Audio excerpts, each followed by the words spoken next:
So the title of my talk, and I will come back and talk about the title in a minute, because there's an issue with it, is Fostering Vandalism of the Earth or Stewardship Towards Education for Sustainability.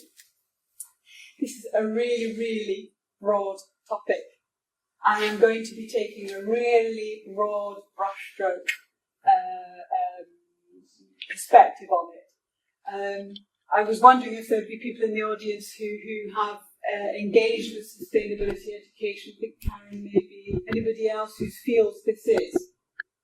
Okay, so it is an introduction, and we'll take you through a few of the key ingredients that people are thinking about. I'm going to be focusing primarily on institutions, so institutional education as in primary, secondary, and most of all higher education, because that's where I'm based. So I know more about that than about primary and secondary education. But I'm hoping that some of the things that I'm going to say are going to touch on all of these things as well. It's a very broad topic. There are going to be 3 prompts, and we happy few. I'm going to be asking for a little bit of engagement and participation. So the first prompt is really quite easy. The second prompt is an interesting one, and the third prompt is going to be pushing us a little bit. So I hope we're going to have fun with that, basically. So there's a huge conversation that needs to take place around this theme. This is not a theme with a lot of experts, with significant expertise, because it's something that we're only just beginning to talk about, particularly in the higher education sector. So there have been people in the past, or you can cast your mind back way into the past and think about people who've been thinking about sustainability as it used to be viewed, which is more about conservation. So you've got something like John Muir in the 19th century who was doing fantastic stuff. But very little of that moved into formal education. So it is quite a new subject area that I'm going to be dealing with, and that's why we need conversations. And the more conversations we have, the better it's going to be. And I will converse with anybody and everybody about this, because I think the more that I learn about this, the more that I can start thinking about how that might be fed back into the curriculum. Fostering vandalism. I realised after the event that this is the wrong word, because it almost sounds like education are deliberately fostering things which relate to vandalism. You know, there's something deliberative about this, and it isn't the case. It's just something that happens by default. Not that it's deliberate, not that it's intentional, it's just what happens. And so I'll go on and talk about that a little bit more later on. This notion of sustainability is one of those really, really slippery terms. It can mean absolutely everything and absolutely nothing. And one of my favourite quotes on this is by a guy called David Orr. I'm going to be referring to him quite a bit, because if there is an expert in the field, he is one of them. Okay, and he is probably the primary expert. And he says, actually, this notion of sustainability, we don't know what it is, but we're finding out, and we're going to find out by exploring how, the sense people make of it in different places. Okay, so it's really the sense-making process that's going on, and it relates to place. And sustainability in Bangalore is not going to be like sustainability in Manchester. It's all going to be different. So his thinking is really about place, and I'll come back to what he's doing in relation to that later on. And it's so the title of this talk derives from this quote. Can you see that? So you see David Orr here. And I said I'm going to be talking quite a bit about David Doran, and this is a really interesting quote. He wrote it in a book called Earth in Mind in 2004. So things have moved on a bit. Okay, the educational sector is beginning to think through this a lot more than they were doing at the time. But I'm going to read this out for the recording. But the truth is that without significant precautions, education can equip people merely to be more effective vandals of the earth. If one listens carefully, it may even be possible to hear the creation groan at every graduation ceremony when another batch of smart, degree-holding, but ecologically illiterate Homo sapiens who are eager to succeed are launched into the biosphere. And I can see Karen nodding her head. I'm going to come back to that. And it's a beautiful, vivid quote. It's really beautifully articulated. I feel conflicted about this quote. Because in some ways I cast my mind back to all of the wonderful, a privileged position that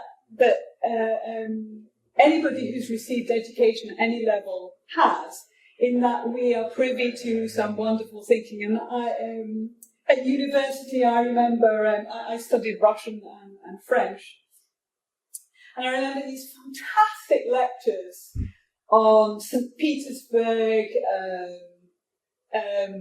through the eyes of Dostoevsky, through the novels of Dostoevsky, the early French poets of the 13th century. At Manchester University, I saw these fantastic exemplars of ways to use digital technologies in the education sector. And for me, these are really significant experiences. So when I look at this quote, there's a part of me that thinks it's a little bit glib, and it's a little bit dismissive, and it slightly bothers me. And you may be able to relate to this, but at the same time, I think that David Orr is saying something which is profoundly important and of profound concern to all of us. And I work in the academic sector, and I'm largely on board with this. You know, I think he's right. I think he's got a significant point.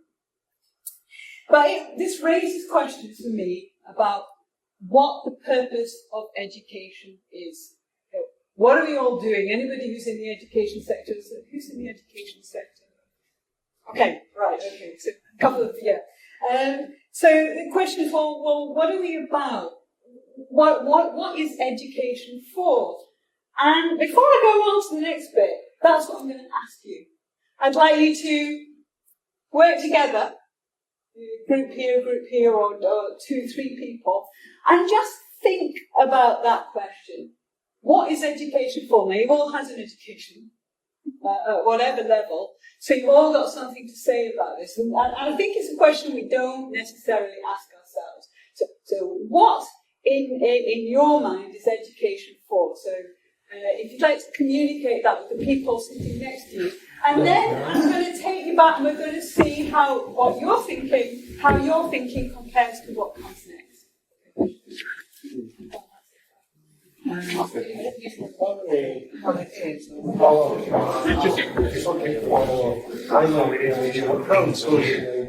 Sorry, well, it's like phone effect or 50-50, you know, and they can ask a lot of other people. You can get a lot more input, so I can phone.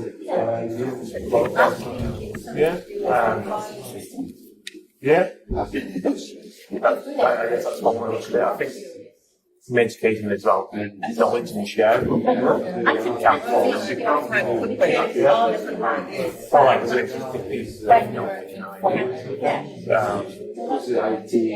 that's improving performance, learning skills, which I mean, so unfortunately learning skills that I told you we know. So, work. Coming, we're having a discussion as part of the talk, so. I think it's, There's something that pops into my mind about church. Human beings have been around for millennia. I think there's a lot of, For example, now, I think education in a way is the result. a lot of employment, although employ people who have There's knowledge. education like into the path that they have. So I like that. If you don't accept it, doesn't mean you're not educated. We're a link in a chain. And like you said, that education. I guess education. Continue to learn. You don't stop when you're 18. Education in different ways. Like learning subjects, you learn like self. Always learning. so thinking about what is education? That's what we're thinking about. It's like community as well. Growth, development. Sure. Yeah. Yeah. That's true.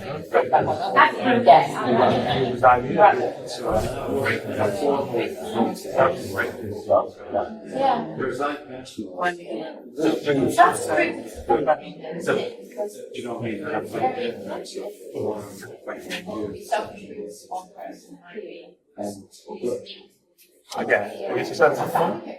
Creativity.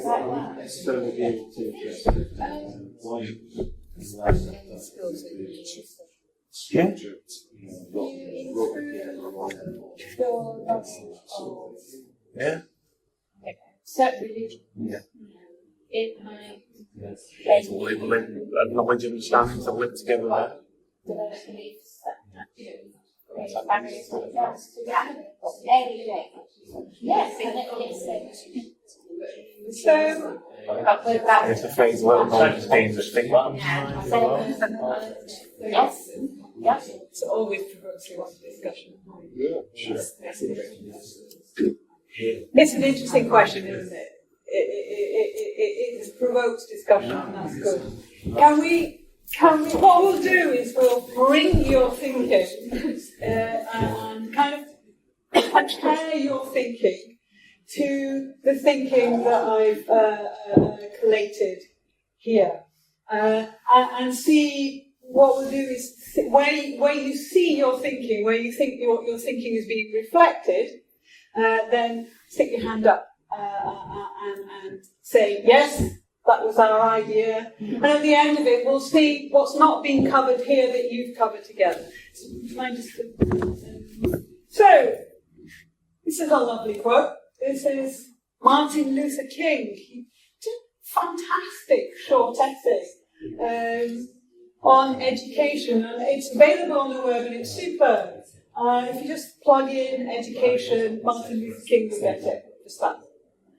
So to discipline the mind, wait a second. To discipline the mind for sustained and persistent speculation. I always want to go into that beautiful harmonic rhapsodic Martin Luther King voice, but I can't, so I'm just something. Discipline the mind for sustained and persistent speculation. Now he goes on to say, education is useless without values. I think I just better add that. But this is his first point about education. So has anybody got that? Discipline the mind for sustained and persistent speculation. No? Yeah. Oh, yes. Yeah. Did you use the word speculation or a different sort of terminology? Lifelong learning. Okay, so therefore the sustained and persistent. Right, excellent. Yeah, okay, so we're getting there. Speculation? Just that about curiosity. Speculation's got something to do with curiosity. I think it does. Curious mind, then yes. Okay, so you're reflecting the thinking of Martin Luther King. So yes, good. Good to know. So this is not Martin Luther King. This is me. To encourage people to take pleasure in thinking, regardless of how they have performed. That should be in exams. I just thought I'd get that plug in, because there's this interesting notion that if you haven't got top grades in your subject disciplines, then, well, you're not cut out for the thinking life.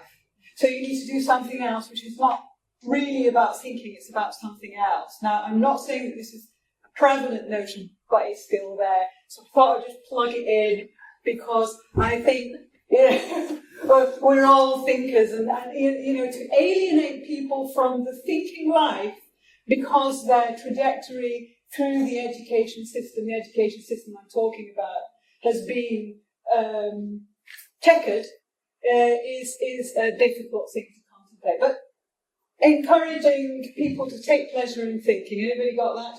Just for the sheer pleasure of it, because it's great, it's fun. Yeah. I think we have broadening horizons, enriching life.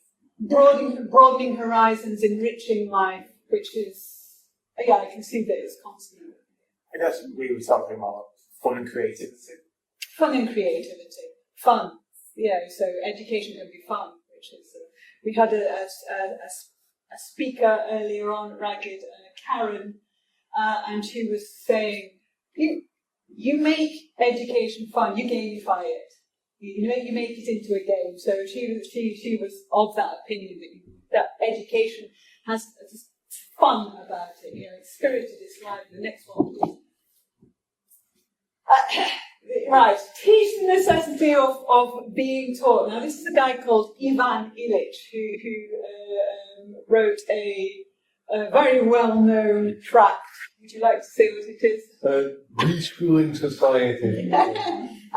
And he wasn't particularly fond of schooling, institutional schooling. So this is him saying, teach the necessity of being taught. It's a slightly negative view of what education is doing. It's just teaching us to our minds to work in very specific ways. Okay, so does anybody get that? Have you much more positive view of education? That's sort of came up in discussion as well. It did come up in discussion, right. The next one. This is a lady called Martha Nussbaum. She's very interesting. She's written a book called Creating Capabilities. You're familiar with it. Very, very lovely piece of work. And she says, well, education, what's it for? It's to give people the capabilities to lead fulfilled and dignified lives. And she's speaking about it particularly in context where education is not readily accessible. So think about Indian context, for example, and some of the, particularly for female education. So it allows you, it's a stepping stone to fulfilled and dignified life. Anybody get that? No? No? No? So sorry, Martha Nussbaum. The next one, please. And this is, be a weapon whose effects depend on who holds it in his hands and at whom it is aimed. And Joseph Stalin. And here's the dark side of education. And I always remember one of my supervisors in relation to this, he said, in the Soviet Union, education was seen as profoundly important. Now, I have to say that Soviet educators are fantastic, really, really good teachers. But there was an agenda there, and there can be an agenda behind education. So did anybody pick up on the agenda? No. Okay, you good. So sorry, Josie. A little bit. So there's something political there, And Joseph Stalin says it very well, actually. And I think there's one more. Prepare people for the workplace. Who said that? I think that we sort of. You said that. You said that. See, I got you. All of us. I got our number. It is what the sort of expectation of education, isn't it? Is that everybody. You're doing it largely to prepare people for the place of work, and that's interesting.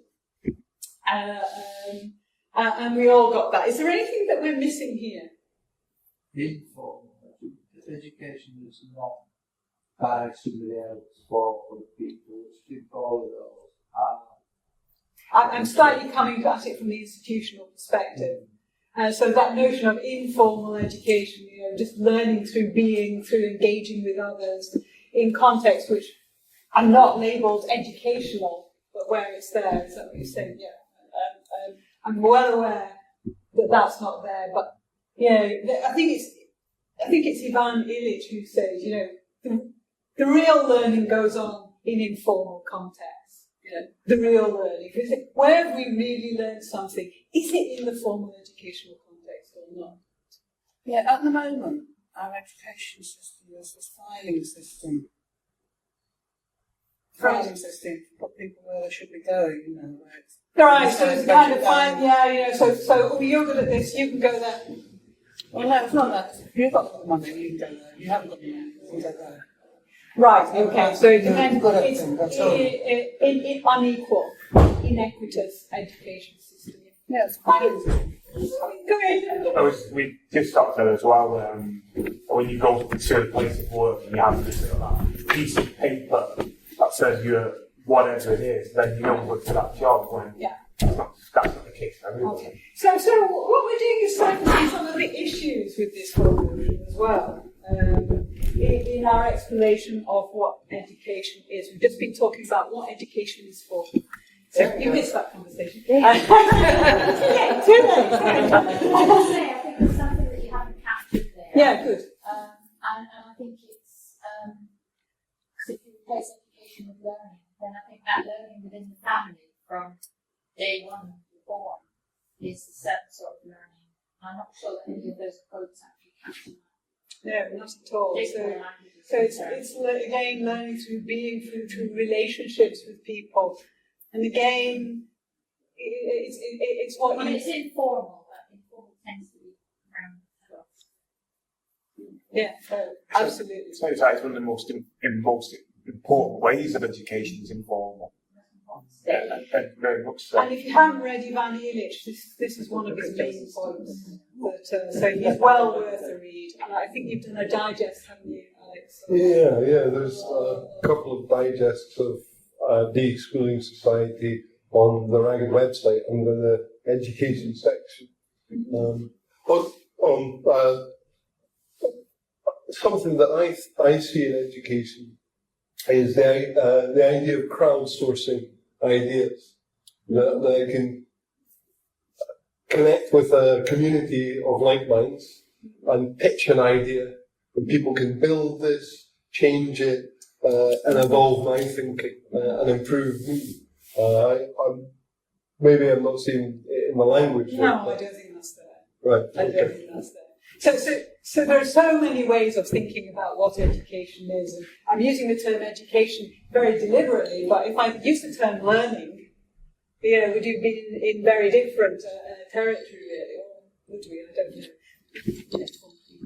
know. So now none of this was said, not unsurprisingly, although it may have been implicit in what you're talking about, to support us in becoming effective stewards of our planet. Okay. And I've done this before, and this has never come up. And I think it's interesting that this doesn't come up. And if you take me to the next slide, Alex, I think. Because when you say this is not what education is about, it's not. You're not teaching values. Although remember Martin Luther King says education without values is nonsense. It could be that education systems, and I am talking about institutional education now, are perpetuating the values within society. They're supporting rather than challenging. You could say that, but it's interesting that it's not a question that comes up particularly. It is being raised. It has been raised, and that's why I'm talking about it tonight. But it doesn't tend to be thought of as something that should relate to education. And it's interesting that it doesn't, because we can talk about significant challenges. Education is supposed to address significant challenges. And here you've got a very significant challenge. Now, some people would say it's the significant challenge, and others would challenge that. But you know, there's a problem that is brewing very significantly now, and this is a graphic which comes out of the journal Nature, and it's by a guy called Roxcrom, and he did this back in 2009, and it's used quite a lot to talk about environmental and social issues. And you'll see here, he calls these the 9 planetary boundaries, the boundaries over which we should not step. Because once you do, it's not nature that's affected in the long term, it's us. So once you do this, then you're in a danger zone for humanity.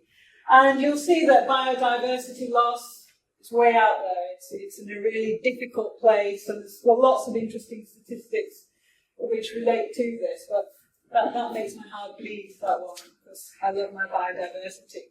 Then you'll see, I'll just go around them, the atmosphere aerosol loading not yet quantified, chemical pollution not yet quantified, climate change.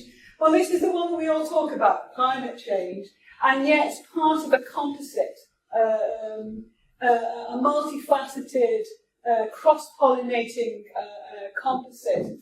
Ocean acidification, that relates to climate change, but it also relates to these things. Stratospheric ocean depletion, nitrogen cycle. That's relates partly to the overuse of fertilizers, where the nitrogen is just siphoned off, and then it wreaks havoc on waterways and all sorts of other things.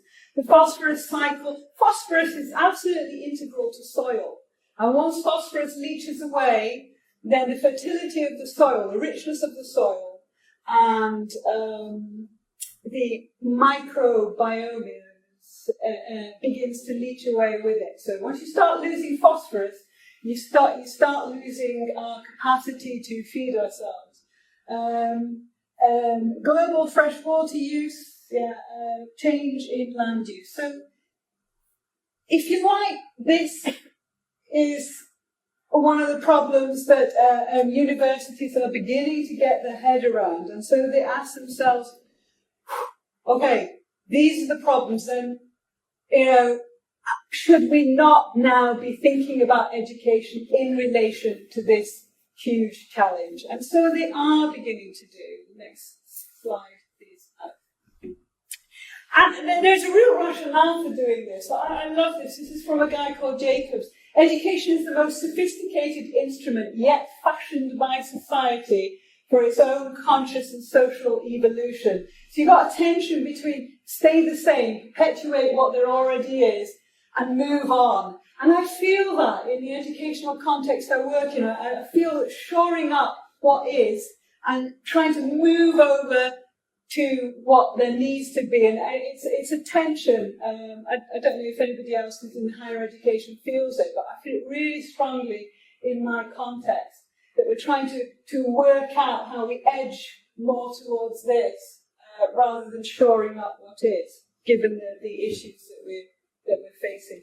By the way, in relation to that Rockstrom slide, I realise that comes across as very negative, and it is. Yeah, these are the issues. But I had Henry McGee here, who was talking about biodiversity in relation to museums, and he said, telling people that it's, we're going to hell in the handcart and there's no hope, don't do it. I certainly don't do it in the Manchester Museum context, so you oughtn't really to be doing this at this lecture, which is interesting. But so there's a lot of really interesting thinking about how you can, about the way that you talk about these things. So I've just gone blundering in. Next slide. So, if we say then that the education system has to do something about this, then how do you help nurture notions of this is the hows? What do you do? How do you help people become eco-literate? Meaning how they understand their place in the broader scheme of things, not only in relation to other human beings, but in relation to the broader world. And what understandings, knowledge and skills relate to sustainability. So I put eco-literacy there, let's say sustainability. And this is my second challenge to you, okay? I want you to think about what skills, what knowledge relate to sustainability. Less about in the education system, but what are the skills that we need to call ourselves eco-literate? And again, we're going to compare that to a list of skills that David Orr has come up with, which is very interesting. I've chosen them deliberately because I think that you might not bring these up, but you may bring up very, very interesting things, and I'd be interested to hear what they are. So what skills or what knowledge do you think relates to this notion of eco-literacy? Okay. See what I mean? So let's say one of the skills might be, I don't want to say it, because I kind of want you to come up with it. Are you okay with that? Yeah. Okay. Good, okay. 2 minutes just to think that through. You're aware that Joel is presenting. Actually, we've had quite a bit of conversation. Hi, welcome. We've just been talking about this question. Before I go on and show you what David Orr thinks, I'd really like to hear about what you think. Valerie at the front here is very kindly said that she'll take notes. So yeah. Because what you're going to say is going to be profoundly interesting, obviously. so what have we got then? Would you like to shout out? Yeah, go back to the land. Go back to the land. Okay, so what knowledge and skills do you need to go back to the land? What things you can use from the trees and plants or whatever. Okay, so knowledge of, medicine, things like that, medicine. yes. You need knowledge to have in the land of people already got it before you can do that. You need to, sorry? Have the knowledge of how to get the people already holding all the land and own it. Yeah, okay. So how so to prize the land of people, the landowners. So the knowledge, what the skills that you need in order to do that, actually, there's a whole PhD in that. Yeah, okay, so good, yeah. Any other thoughts? So lastly, I think you need to understand what's harmful. And for that, you need to be educated because it's not intuitive. Telling Valerie about, hairsprays that I was using at a much younger time when I was spraying stuff all over the place. And then someone says, there's an ozone layer out there and it's got a hole in it and we're getting too much ultraviolet and it's all because of the sprays. And then it's like, oh, really? Well, then we got to do things differently. But a lot of it, I think, is just from research and spread of knowledge of what is going on that's harmful. I think that goes back to the one about power, though, and how you take the land. Because the things about, say, taking lead out of the petrol is a partial solution. The solution, which we knew at the same time, was stop using petrol and put the emphasis on sustainable power. But that's a political action. It's not an eco-literate action. There are people actively stopping that, and there's the people who fund education. yeah. So there's this, and it's something that's talked about a lot, so taking your perspective, Diane, which is,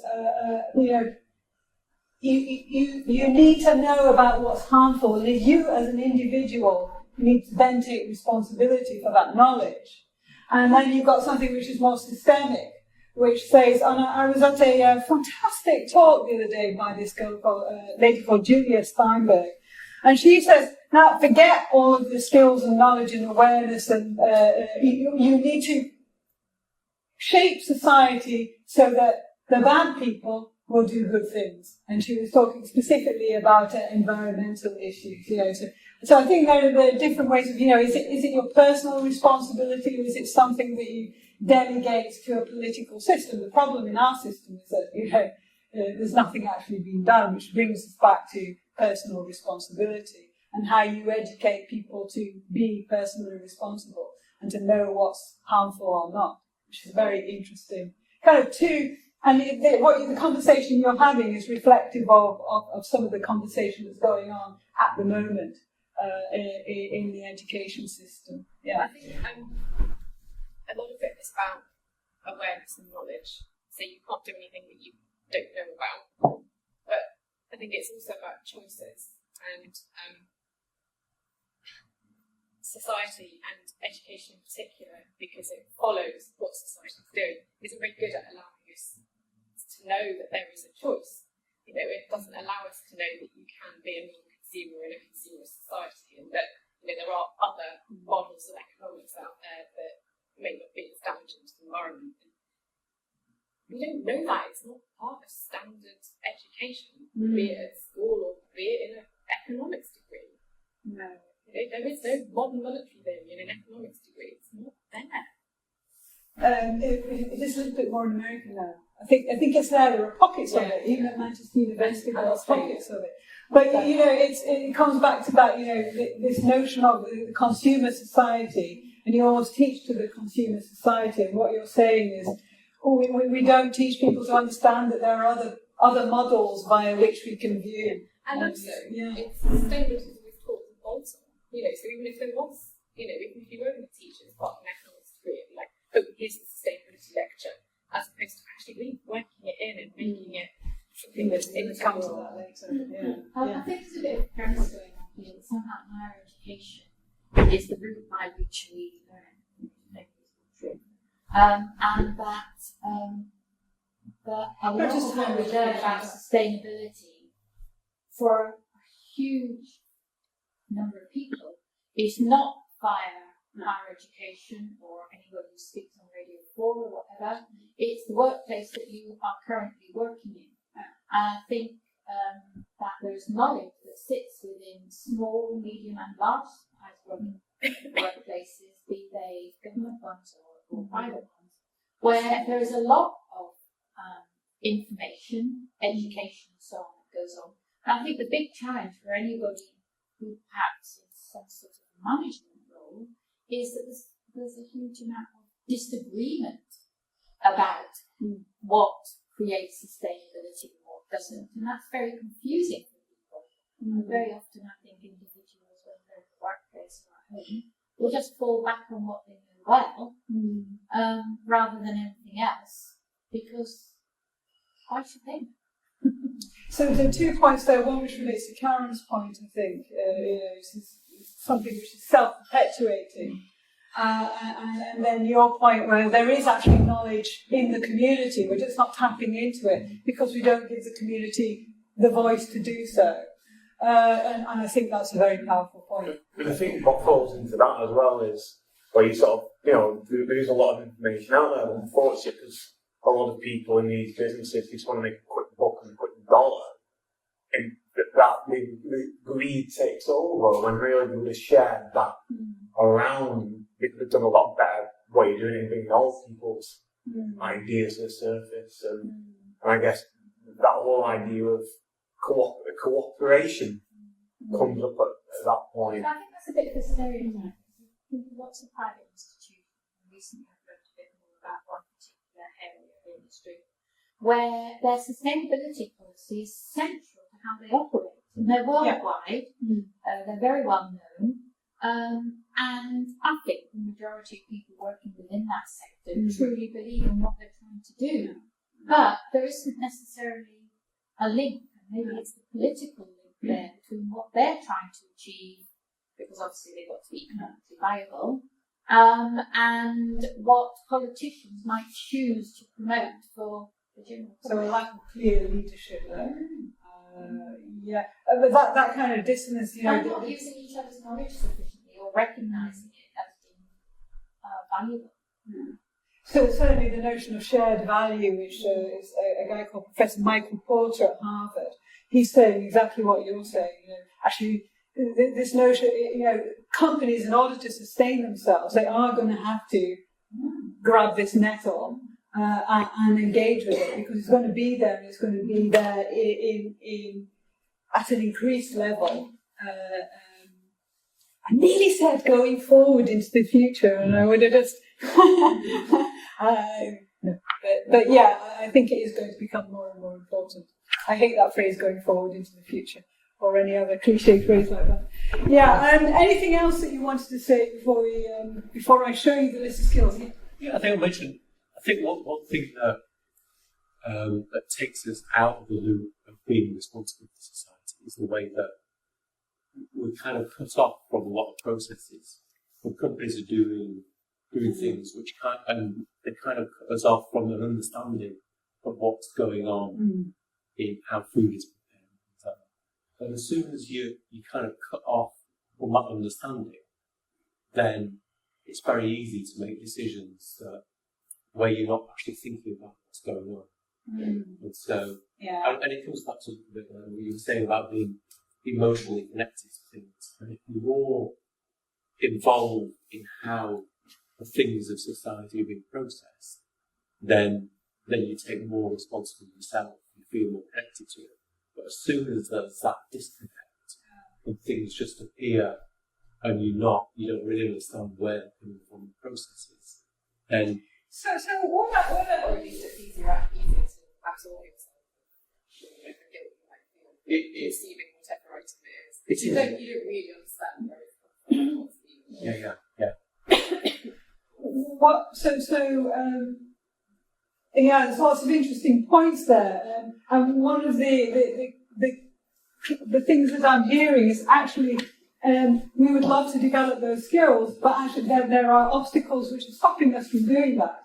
So it's not that we don't want to develop them, it's just that they can't be developed because, once you take a step to the left or to the right, there's an issue. At the same time, there is that notion of personal responsibility. So it's a kind of interesting dance around this. In terms of skills, let's go on to the skills that David Orr comes up with. We haven't, So we haven't covered these. And I didn't think that we were.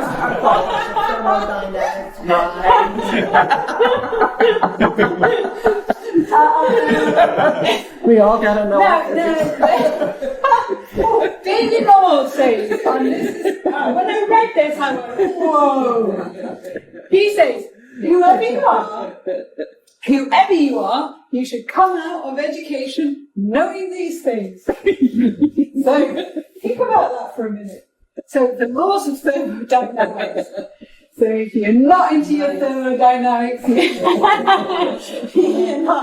the basic principles of ecology, carrying capacity, and you may know what carrying capacity is, it relates to population, the size of the population, and the extent to which the Earth can support population. Energetics, which relates to flows of energy and how you control energy and when you need to. So I think we're thinking about an electrical system, then we're thinking about energetics. Least cost end-use analysis, the amount of money that you need to, effort of money that you need to put in order to get really useful results which don't damage the biosphere, etc. I think that's what we want to do. How to live well in a place. This is really interesting. This notion of how do you live well in one place, which I think relates to what you were talking about, actually what most of you were talking about. What are the skills that you need in order to live well in a place without really damaging it? The limits of technology. We often talk about technology as this, this potential savior. It's going to save us all. And I really like technology. And there's a part of me that thinks that there's something in that. That I think is going to be very useful. But if you say technology is going to save us, David Orr says no. You're thinking, you're placing way too much faith in technology. appropriate scale. So that's quite a significant one to go into, but the extent to which you can do things at a local or national or international basis. Sustainable agriculture and forestry, steady state economics, and we had a talk here on steady state economics a while ago, and environmental ethics. So these are the things that David Orr says every graduate should become. He's talking about higher education here, but it relates to primary and secondary education. These are the skills that people need in order to be ecologically literate now. I think there are lots more skills, and I think we've been touching on them today. I think these are, they're very interesting, and I'm imagining the changes that would need to take place in order for every graduate to come out with all these skills. Now, a very interesting challenge, and I'll talk about how that's actually being done. But there are other skills, the way that we talk about sustainability in digital space. There's no mention of the digital sphere here. The ability to converse with other people, to see things from other people's perspectives, to engage with these really tricky problems and agree at some kind of consensus in relation to them. So there's all sorts of skills that we can think of which move well beyond these skills that are talked about here. So that gives you a sense of there's a whole range of skills that are talked about. And as somebody said the other day, we know what these skills are. They've been listed for ages, for about 20 years. It's not we know what the skills are. How do you go about this? What do you need to do in order to engage people with these things? That's where it takes the next slide. And well, there are lots of different ways. And one of the things that people talk about is the curricula needs to be interdisciplinary, or at least have interdisciplinary elements. Okay, so if you think about less than secondary school, although we do specialise early in this country, we specialise very early, and it's a not good idea, because when you think of these really knotty problems, these complex problems that you need to deal with if you're engaging with these big environmental issues, to come at it from a single perspective is to miss all of the other perspectives which are really important in relation to this. So outside my house there's this big electric light, and I hate it. But it was put there because my neighbours, wanted to ensure that their cars were safe. They were worried that there would be people coming in and they would be nicking their cars. And they said, let's have a light here in order to ensure, because we know that there's less crime. We know that there's less crime, so we need a light.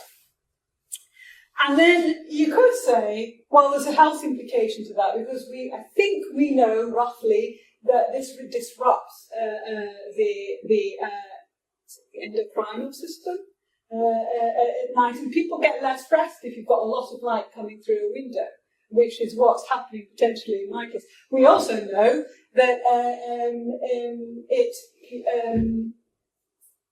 if you have bats around the house and they all go away, and this is what happened. I bought my little flat because I love the bats, and now there are no bats. And so you can see, you need lots of different voices kind of engaging with these things. And you can't come at it from a particular perspective. You've got to come at it from lots of perspectives. And that takes really good interdisciplinary thinking. The second one is you explore the connection between your own discipline and sustainability. I'm aware that I'm short of time now, but how can you integrate sustainability into each and every discipline? And I actually think that you can. And this design here, it's not a cake. Oh. If you think it's a cake, yeah, that's what I thought. It's a brick. It's a brick, and it's a slightly, it's obviously misshapen brick. But this is what a geologist came and they said, look, if I were to engage people, if I were to think about how my subject discipline relates to sustainability, then I would do so via this brick. Because this brick tells the story of Manchester and pollution levels and the ways that we're trying to sort that out, and how bricks are being made in different parts of the world. Really, really interesting debate. So how could you weave that into his subject Well, he said very easily. So this is another thing that we're trying to think about. And then there's this guy, David Orr, here he is, and he says, forget all that. Here we have all these big institutions, and what you do, you make them into living laboratories. So say, here we have this institution. Now, how do we ensure that these are really environmentally friendly? And so what he did, he just said, okay, I'm leaving this institution if you don't make this carbon neutral. That's what he did. He's made the whole of, Oberlin. I always get mixed up with Oberon. It's an ice cream. No. Oberlin in Ohio. And this is all carbon neutral. So he's got this kind of community thing going. He calls it the Green Arts Complex. And the whole of the community are involved in thinking through sustainability. And there's a sustainable restaurant, and all the landowners nearby are growing food for the city. And it's really, really interesting. And he's just turned it all around and said, let's make an institution, really, really go back to the basics and think about how we engage with these things, what it is that we need to do. Now, I think I'm a bit short of time, and my third challenge was, and perhaps I'll leave you with this just to think about. What educational modifications or innovations will support people in becoming effective stewards of our planet? Now, you can think about this from any perspective, from your perspective as a parent whose children are going to school, your perspective as somebody in informal education or formal education, your perspective as somebody who's been in education, your perspective as somebody who is invested.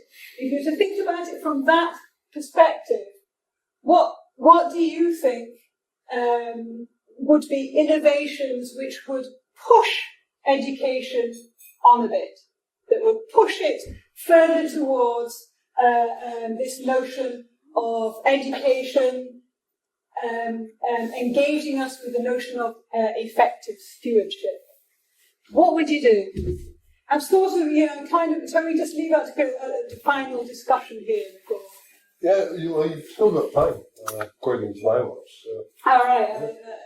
Yeah. Okay. So shall we think about that then?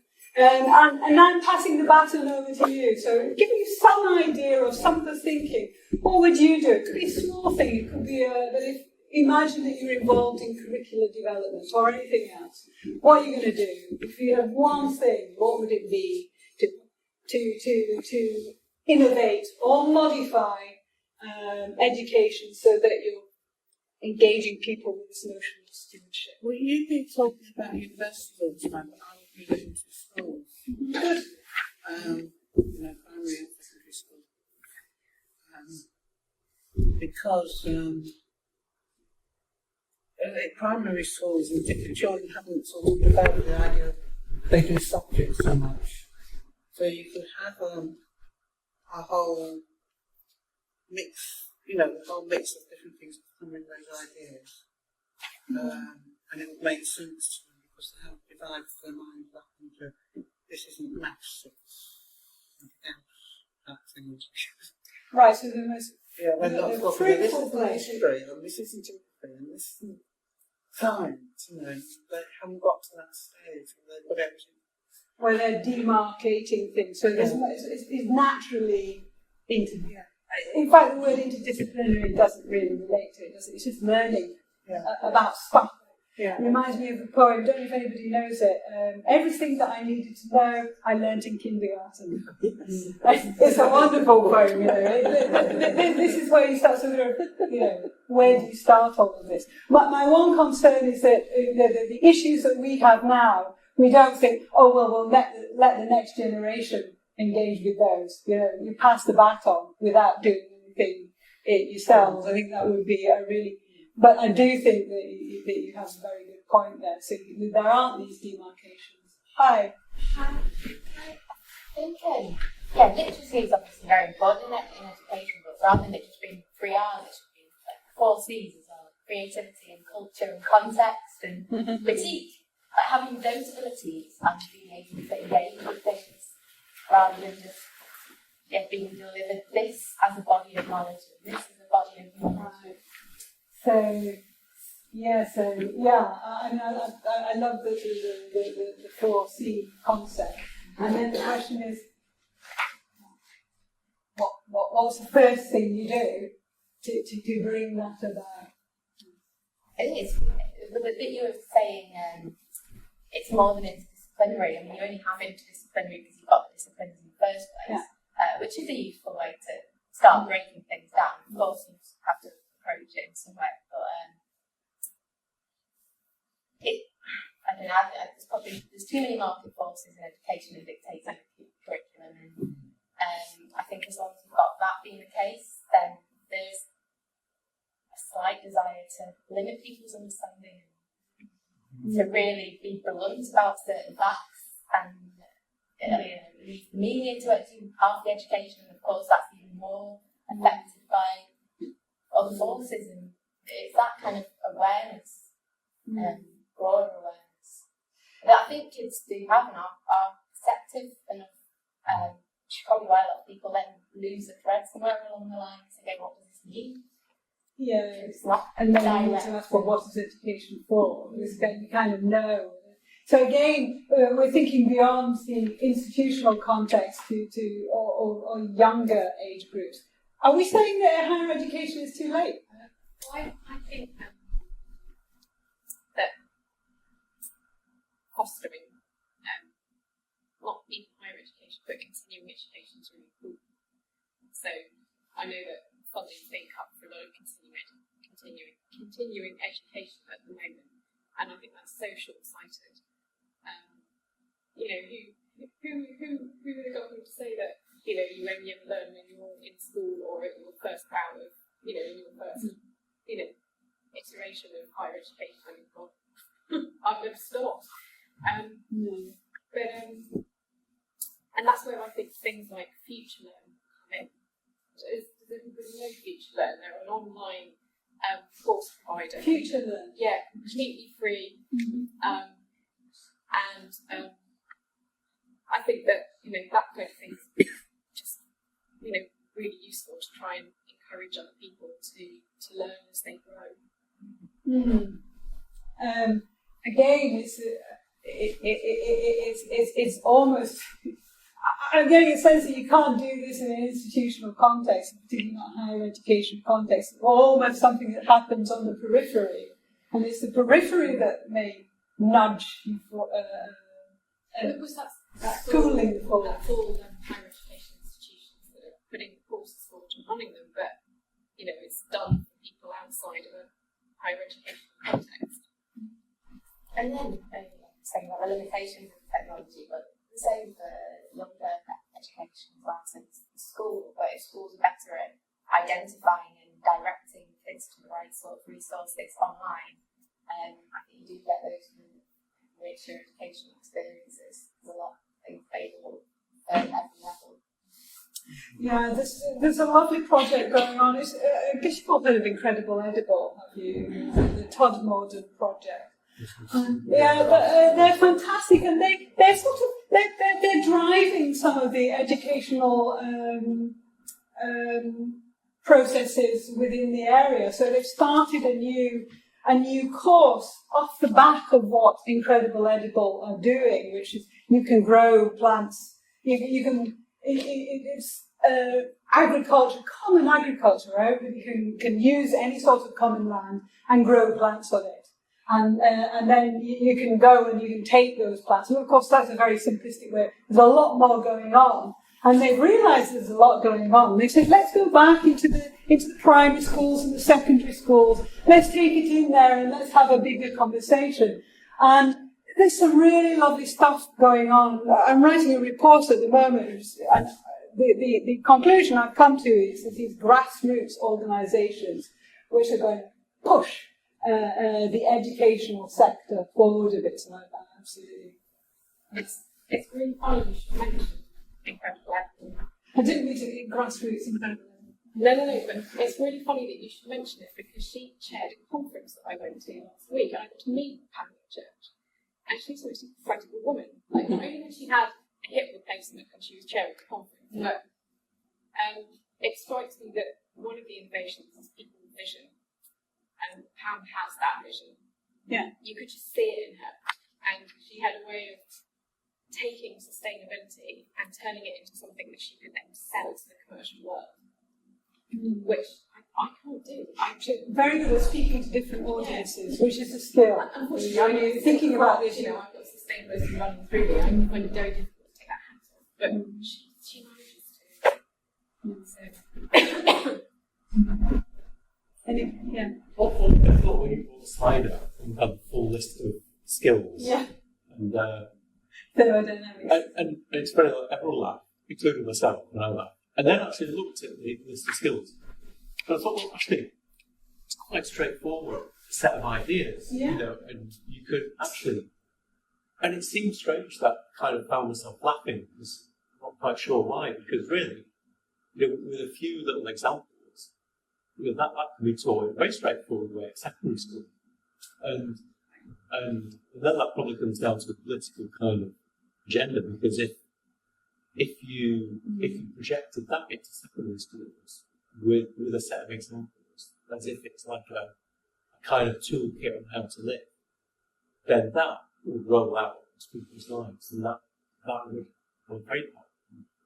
I don't ever remember anything like that in my education. I don't know what. I think that's a point of why the institutions, rather than, let's say, incredible evidence for changing the idea that has to feed back in the institution, that sounds more like it within it. That's the last place you want to put these great ideas. Because, for instance, in our institution where we work now, it would be disingenuous for us to teach about this stripping of the world for precious metals to make iPads when we've got a budget that's going on spending on iPads, and they're actively seeking Apple and Microsoft recommendations and funding in the institution. So we are not the people to say stop doing it. We're the people that are the primary consumers of the people who are doing it. So maybe it's having a different non-institutional approach and allowing people that permission to say, listen, this doesn't work. Do it yourselves. Learn to live in your own environment. Because institutions are of your environment. The institutions are national, state-sponsored. Curriculum is national developed things. They're not about your locality, so they're not going to fix these problems. Yeah. And that's not to know. Yeah, I mean, this is partly what David Orr is arguing, but at the same time, the college that he's worked for has been one of the agents for change in that community. So there's some kind of interesting discussion that's going on, which is probably not going on elsewhere. It may be a facet of him, because he's a driving force, like the head of Incredible Edible. But there's also, he also had a president who said, "Go ahead, you change things." You know, so there's, it's who the leadership is as well, which is, are we arguing that any sort of institutional education? I think your point says certainly not primary school and secondary school, but higher education. Should higher education simply have nothing to do with this because it's not currently set up to engage? Or do we then need to challenge higher education? Slightly what I'm driving at here. Are we saying no to higher education? No, you no longer play a role, we'll do it ourselves. Or is it going to be a part of this discussion? Yeah, I think it's a very good point. I mean, personally, I wish I'd been taught thermodynamics. Any other points that you think in terms of these, what you... Yeah. Just okay, so three briefly about the leadership. I think it's really important that leaders see their knowledge base as part of these skills and knowledge. And then you might see some more changes happen. I mean, I think it's a both and. You need to have grassroots people doing things differently and shouting back at leadership, but leadership has to change too, or it's just going to continue to be a battle. Every forum's doing it, they're going to be doing it differently, but to have that joint approach is That would be ideal. I think what's the key in all this as well is a lot of where a lot of knowledge does come from is actually from the students, the children themselves. And when children come out with these things which are simply simple and laughed at, this stuff, not like that. But when they're given opportunity, these simple ideas can be the most effective in the world. An example what comes to mind, there was a school in Thailand and they got into this idea of sustainability, whatever. And the kids were like, well, and said, basically to the students, what do you want to do for your project? So they decided to install outside solar panels. So they put them there and then they sort of looked about the land underneath that wasn't necessarily getting used and they were like that. And then kids thought, I know what we can do, we'll grow some rice crops underneath to create environment. So they started to do that and then they started, and then some of the children said, oh, let's invite the farmers along and they can put in panels on their land and then they can grow rice underneath. So they had all these farmers from the various areas in Thailand coming to see the project and the children explaining to the farmers what they were doing. They all came from simple ideas from children. And I think a lot of people have got to get out of that mindset that only adults have the answers. Yeah. When really a lot of it is at a simple level of children themselves. Yeah. So it's almost something I was talking about yesterday. It's almost a teacher as learner. Yeah. Engaging with the students. And in higher education, there's some really interesting statistics that say that most students coming into higher education now want this, because they understand the need for these skills, the need for these new thinking skills. They get it. It's always the higher education which is not quite moving with them. But you're right. I think that's a lovely example, by the way, which I'm going to remember. Yeah. I mean, taking a few ideas that I've heard in the room tonight. So, Simon, you said gardening, and that really pinks. And looking at the Oberlin Institute, and I've been looking at something called the agency problem in economics. The more abstracted something is, the easier it is to dismiss, to move out of your life, to move out of personal connectedness with. But also it doesn't create curiosity. If you don't know it, how can it evoke curiosity to invest it? So throwing all this into a mix, what would I do with, say, Manchester University?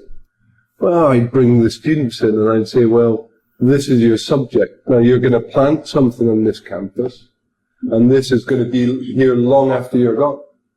Now, what in this something can you tell us about in your subject? So is it the history of the ash tree? Is it the history of the use of the ash tree in urban regeneration? Is it the round tree, because this is potassium sorbate from the sorbus, and this is now in our food, preserving our food, because it's a lot less toxic as a chemical. People would then have agency, people would own it.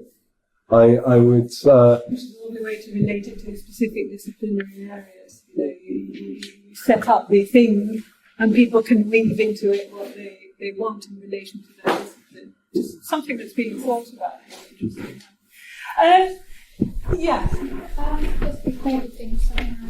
But I think it's particularly difficult in countries like ours, or any country that is very industrialised, because increasingly the level of urbanisation is massively increasing. And less people have any feel for the land or nature or their environment. They don't come up against it that much. And yet you go to countries where they're still very dependent on the land for economic reasons and so on. And actually it's easier to argue some of these things there than it possibly is here, when so many people live an urbanised life, and that's what it's about. And actually, they don't need to know where their green peppers came from or their milk came from or whatever, because it's just sitting there in the supermarket and they can get on with life. So I think it's just a really big challenge. And for me, like so many things, it's like a top-down, bottom-up thing. But if you haven't got a political drive behind all of this, because closely behind that is money, then forget it. It's not going to happen. Well, Yeah, I'm not sure about that. I mean, I think the wider community is getting a more and more powerful voice. I'd like to think so. I think it's what generally happens. I do believe that to be the case, and what I guess one thing which you do see a lot of is when you see these programs on TV of people designing their own homes or futuristic, I don't even know what they want to call them. They tend to be more environmentally friendly, and they tend to be more, a lot of them, doing projects that are about sustainability and reusing electricity, collecting rainwater and whatever. So I think people are, even though we're in a more urban setting, I think people are more aware of that. And I actually think there's now been a shift of people actually now moving back out into the countryside to some degree. I think people are much more interested in providing their own food and growing them. I live in the middle of Manchester right now, very urban. And years ago, you would never hear chickens growing. No. But now you You're hear all here, the time. it's an environment that you couldn't hear chickens about what, and now you hear all the time. Chickens, From where you live, but that's in the middle of third century in Manchester, where they told them none. And it's the same with bees. You see bees floating around, well, flying around, I suppose. And you wouldn't see those in the middle of the city, but now you do. I love that thought of bees floating around Manchester. There's something very beautiful about it. They're flying, they're floating. So, and then people are growing things in their gardens. And, So almost there's a groundswell. There is the beginnings of a groundswell, which are going to start pushing thinking, which I think relates to that point about leadership. Eventually leadership is going to have to shift in relation to what we're doing, which leaves me with a slight tension, that the notion of what happens in education systems and what people are actually doing. And I think that was illustrated a while ago in the slide with Jacobs, where he actually says this. I love that thought that bees are coming back into the city. It's wonderful. I think I want to end on a really optimistic note, because I've been referring a lot to David Orr, and what David Orr says is, do you know what? We live in this really fantastic age, and it's an age of eco-enlightenment. This is what he says. He says we've been living in a sort of state of just almost simply pretending that the natural world in which we inhabit has nothing to do with us. And he says that's slowly coming to an end. And now we have these beautiful challenges that we all need to engage with. And he says it's going to bring us all back together as we start to really engage with these and become really creative thinkers. And he says it's going to be the age of creative thinking. And I think that's really wonderful, the age of innovation. There's something really beautiful in that. So I just want to end on this notion that we've moved into this age of eco-enlightenment. And we all play a very distinct role within that. And I think it's important to end on that very positive note. Because there's so much that you could look at negatively, but I think David Orr is right. It's a really positive age, chance for really, really new thinking, for problem solving in a different way, for thinking creatively, thinking out of the box. And it's a challenge we all have, whether we're thinking about it in an educational context or more broadly. And what I really take from this is actually it's much more broadly. And you're all along, but it's nice to hear it. So the hopeful note on which to end. Thank you for some really interesting thinking. Thank you, Valerie, for taking those. I'm going to kind of move into it and reflect it back to you and see where we go from there. But thank you for some really, really interesting comments. I think it's a really, really interesting discussion.